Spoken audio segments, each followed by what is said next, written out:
जवाब दिया है। क्या हो गया? ये चेहरा इतना मलिन काहे को है? तुम इतने दुखी काहे को आए हो? और कुछ बोल काहे को नहीं रहे हो? हरिश्चंद्र कहने लगे, हे भद्रे, अपनी बात में ही फंस जाना सबसे बड़ी हार होती है और अपनी बात से निकल जाना ही सबसे बड़ी जीत होती है। आज तो हम अपनी बात में ही फंस गए।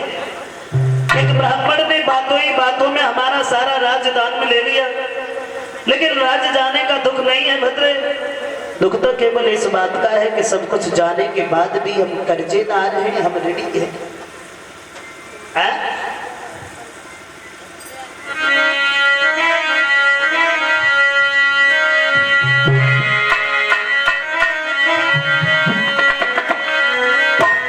सवाल करती है भगवत, हो क्या गया है कि हर पल गलियों से मिलते थे और जब भी आंगन में आते थे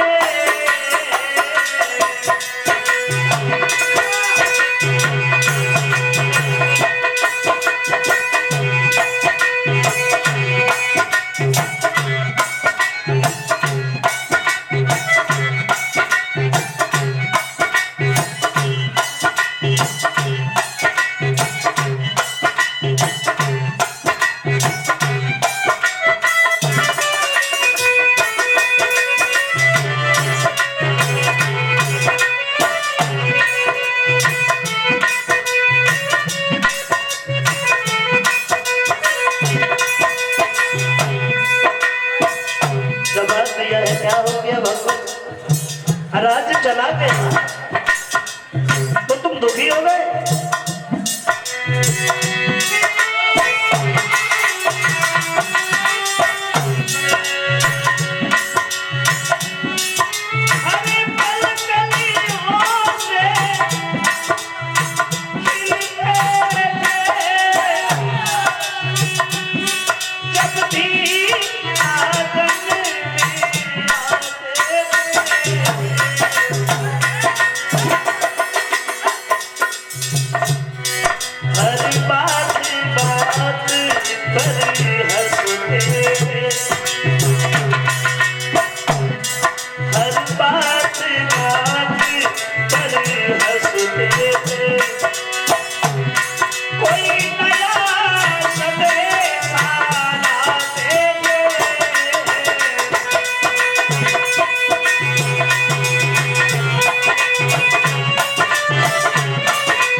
जवाब दिया है भगवान, अगर राज्य चला गया तो राज्य जाने के लिए तुम इतने दुखी हो गए, हमारा धर्म तो बच गया।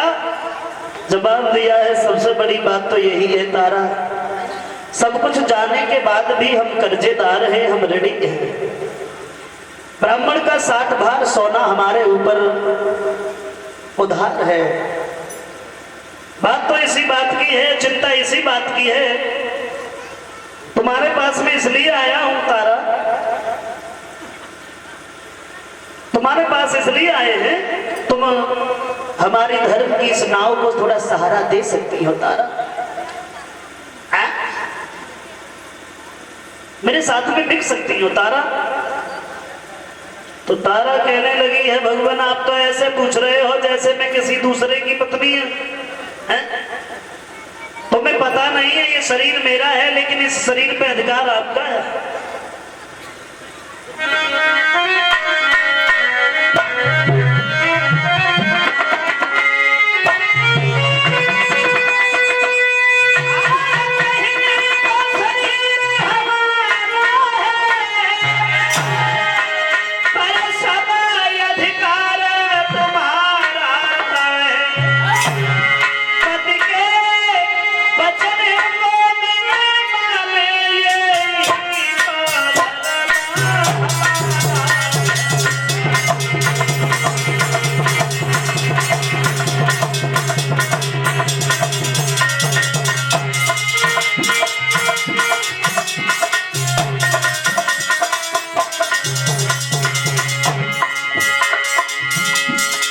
जवाब दिया है प्रभु, ये शरीर मेरा है लेकिन इस शरीर पे अधिकार आपका है।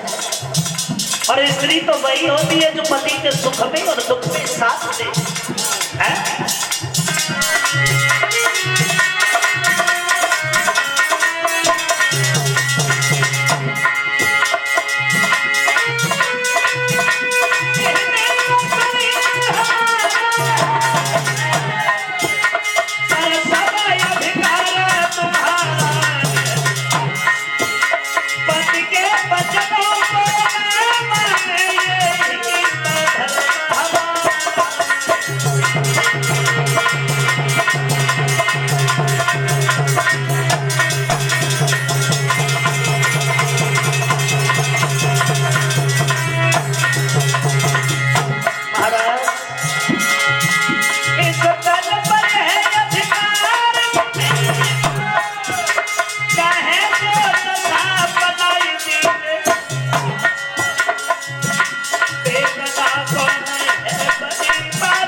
महाराज तुम देखने की बात कर रहे हो, अगर मेरे शरीर के टुकड़े टुकड़े भी करवा दो और फिर भी मैं तुमसे मना नहीं करूंगी। और ये बात सुनी तो हरिश्चंद्र और ज्यादा रोने लगे। तारा तुमने हमारी उम्मीद का मान रख लिया, और बस यही तो हम चाहते हैं। हमें मालूम था कि तुम हमारे कहे में कभी ना नहीं करोगी, हमें उम्मीद थी। तुमने हमारी उम्मीद का मान रख लिया तारा, बिकने के लिए तैयार हो गई तारा। और आधुनिक स्त्री की बात करो, अगर उसका पति ये पूछता कि तुम मेरे साथ में बिकोगी, तो एक ही जवाब देती, 4 लाठी महात्मा में दी और द्वार से भगा देना, मैं नहीं बिकूंगी। हमारे पिता ने शादी इसीलिए नहीं की कि ले जा करके बेच भी देना है? अरे ये बात गलत है। ऐसा नहीं है कि आधुनिक स्त्री अपने पति को मानती नहीं, बहुत मानती है, लेकिन ज्यादा दिन तक नहीं मानती, थोड़े दिन तक, गिने चुने दिन, जब तक 2 चीजें दिखाई देती हैं।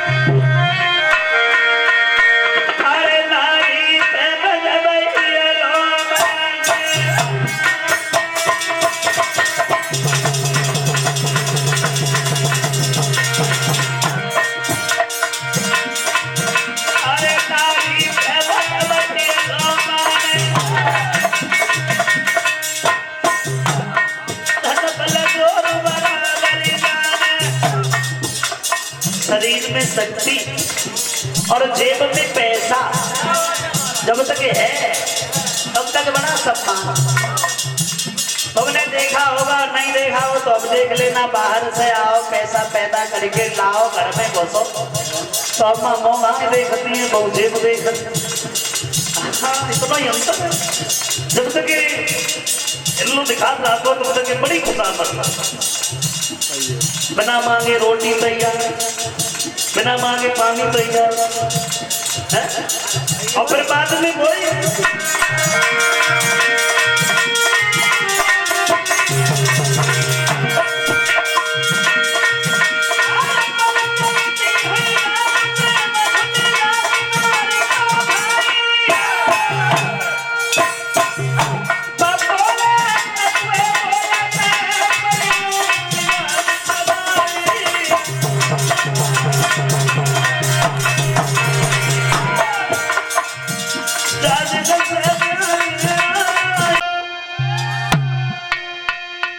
केवल एक साड़ी मोटी है, राजा पे केवल धोती है, रोहित पे सिर्फ लग होती है।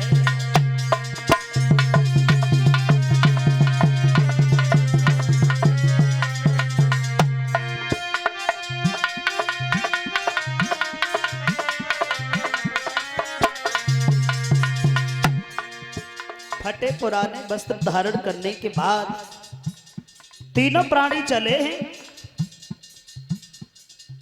और उसी समय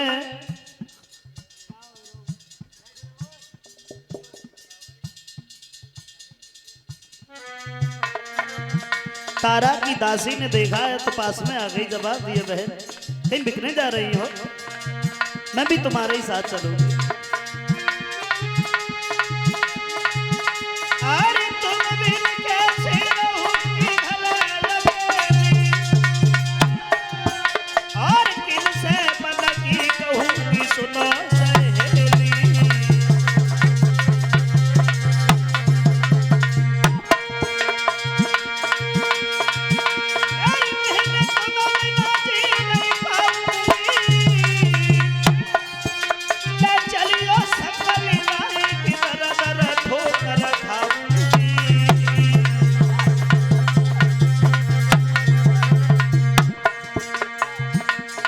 भैया रोवत देख के दासी को महारानी रोने लगी। अब तो रोवत देख के दासी को महारानी रोने लगी।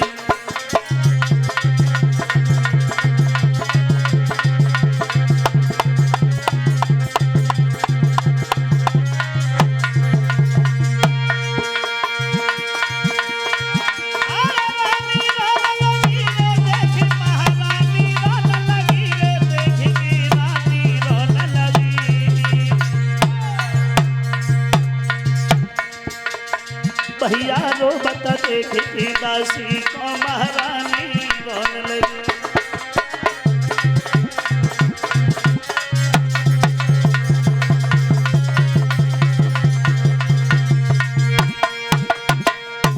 यानी नतीजा ये हुआ है, तीनों प्राणी बिकने के लिए चले हैं और उसी समय और रोता हुआ तारा को देखा है तो विश्वामित्र कहने लगे, हरिश्चंद्र क्या बात है, ऐसा लगता है तुम्हारी स्त्री रो रो करके हमें भगाना चाहती है, ऐसा लगता है कि तुम्हारी स्त्री रो रो करके हमें पिघलाना चाहती है, लेकिन हम भागने वाले नहीं हैं। हाँ रो खूब रो, जब तक दक्षिणा नहीं मिलेगी चुपचाप बैठे रहेंगे, और दक्षिणा मिल जाएगी फिर धीरे से निकल जाएंगे, फिर मतलब क्या है।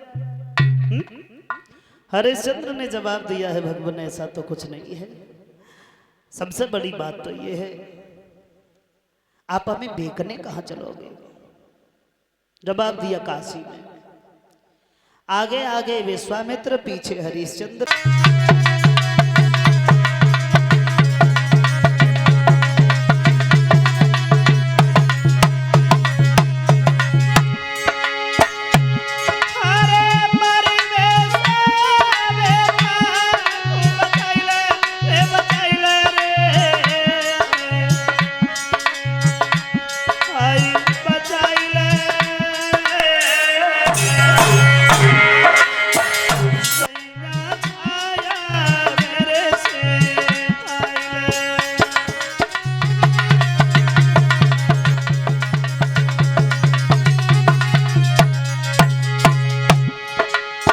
जवाब दिया है, तारा नादान मत बनो, पागल हो गई हो।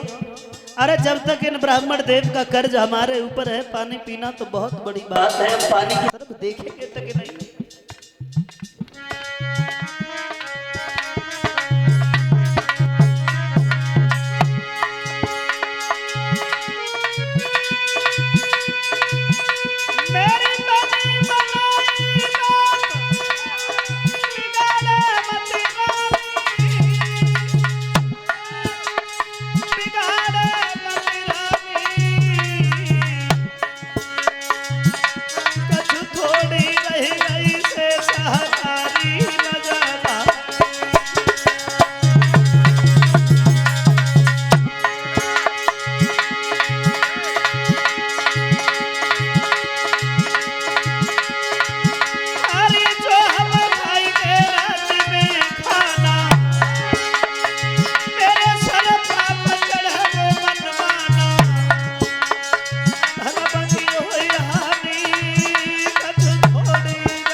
हमें दुख है तुम्हारा उतरा हुआ चेहरा देख करके, लेकिन क्या करें, क्या करें?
जवाब दिया है तारा,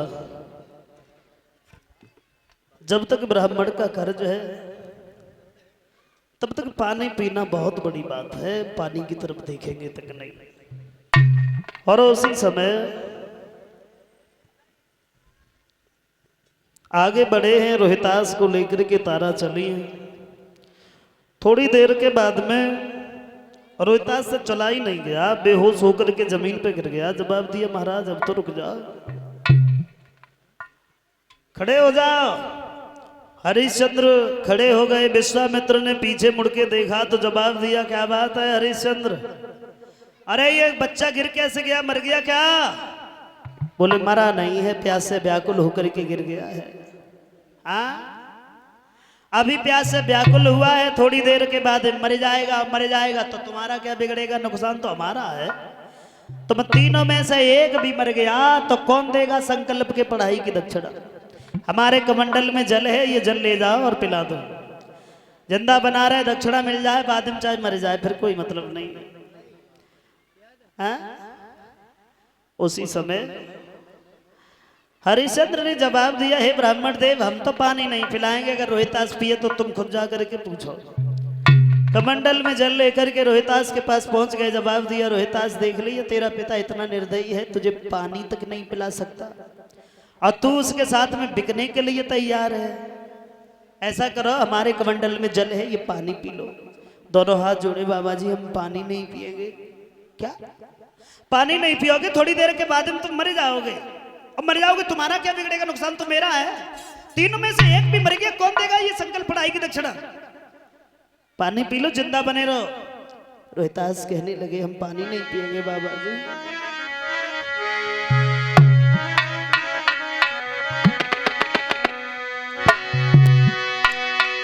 तो रोहित ने जवाब दो, हे ब्राह्मण आप तो ज्ञानी है, और पानी मत हमको दिखलाइयो, हम खुद ही पानी पानी है।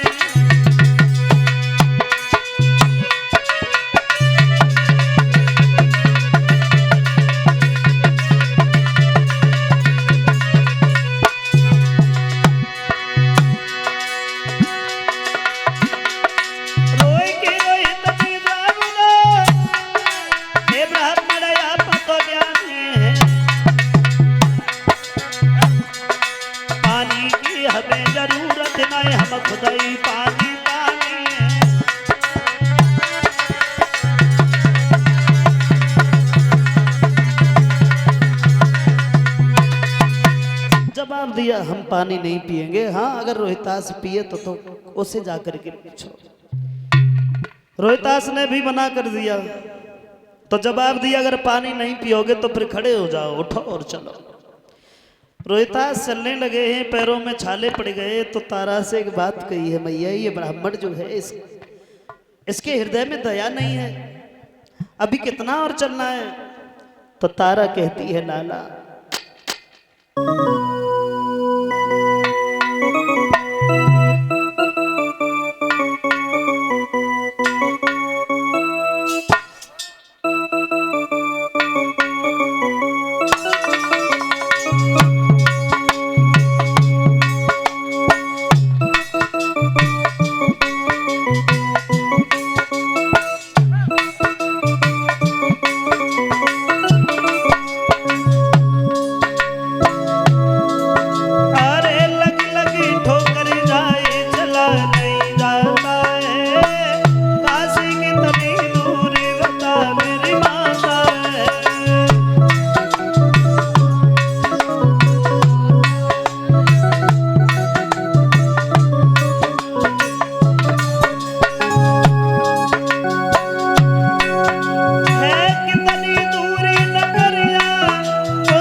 उसी समय तारा कहने लगी है, लाला अब ज्यादा नहीं चलना है, थोड़ी दूर और चलना है।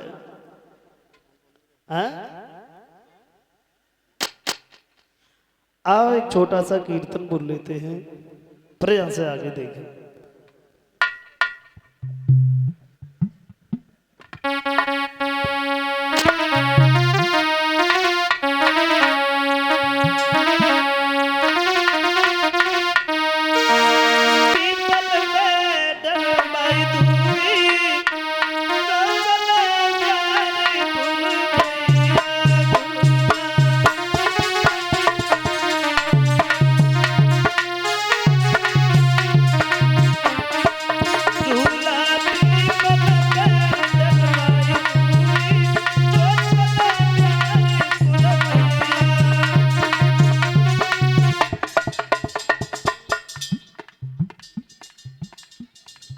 पुरु भैया, आप लोग सब लोग बोलो, और जोर से नहीं तो धीरे धीरे ताली बजा करके बोल लिया करो, थोड़ा थोड़ा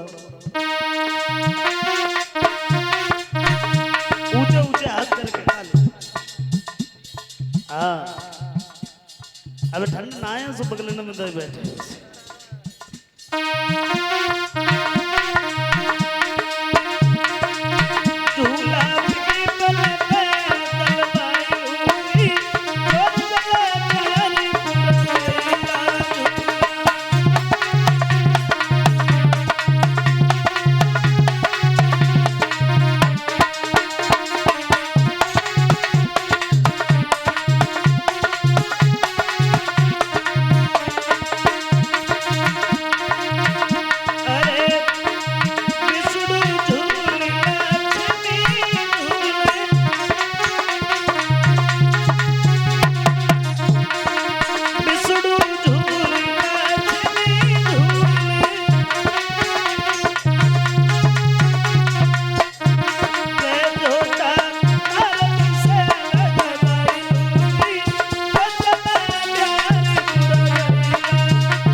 बताया है भक्तजनों, काशी में जब पहुंच गए हैं तो एक चौराहे पे खड़ा कर लिया, और चौराहे पे खड़ा करने के बाद आवाज लगाई विश्वामित्र ने, काशी के लोगों, आज हम तुम्हारे नगर में 3 प्राणियों को देखने के लिए लाए हैं। एक स्त्री है, एक बच्चा है, एक नौजवान पुरुष है। एक लेना चाहो तो 20 बार सोना, 2 लेना चाहो तो 40 बार सोना, और तीनों को ले जाओ तो 60 बार सोना। उम्र में अंतर है, कीमत में कोई अंतर नहीं है। आवाज लगाई कि 3 प्राणी खड़े और आज बिकते यहाँ, अरे लेने वाले न आए तो मैं क्या करूं।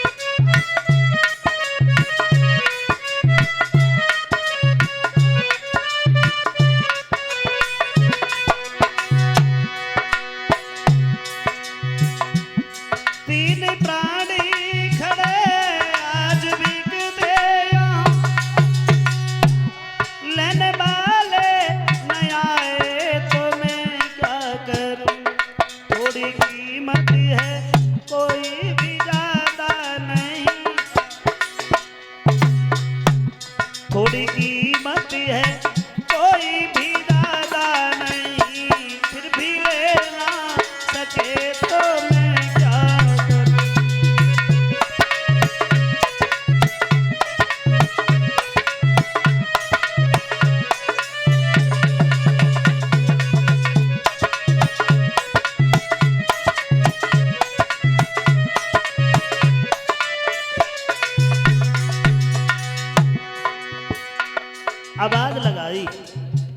आवाज लगाई, कोई नहीं आया। फिर विश्वामित्र ने तेज आवाज लगाई,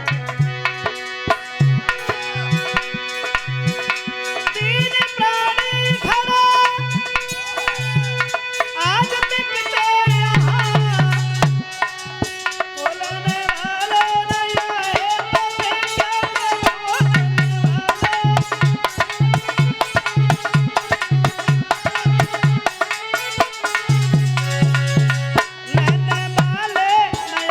तो मैं क्या करूं।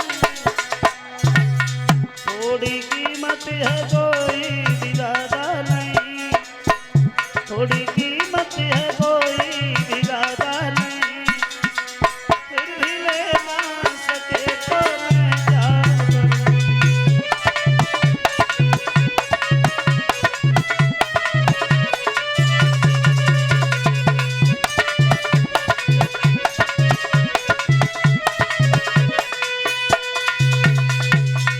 आवाज लगाई और बहुत लंबी भीड़ इकट्ठी हो गई।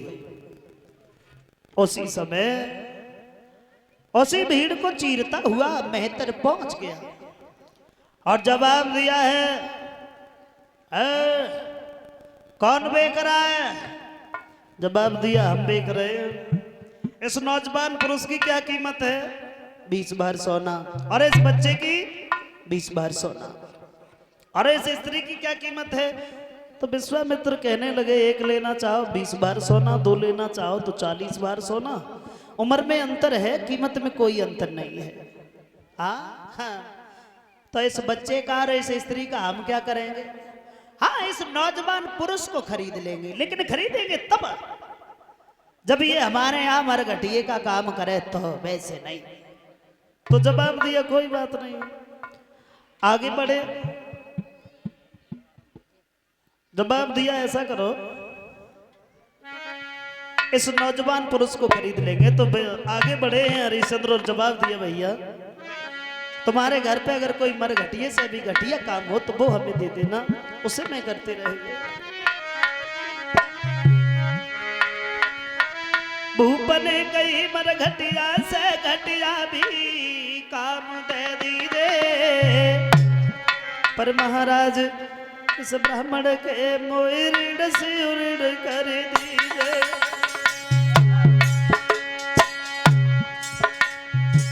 रोबत देखो राजा को सोई भज की रह गई रानी, आंसू पहुंचे पति अपने के धीरज दे बतरानी। धर ले दिल में धीर पिया क्यों कर रहे हो नादानी, सब सुख पे पानी फिरो छूटी गई मेरी रजधानी।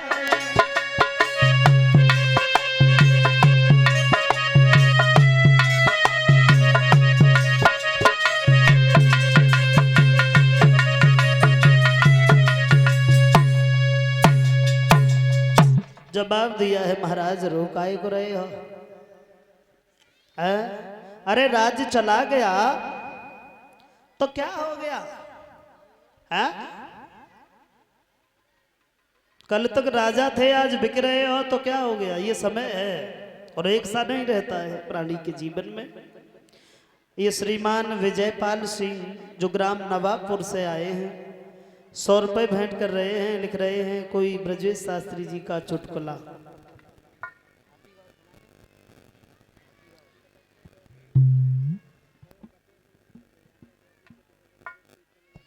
आओ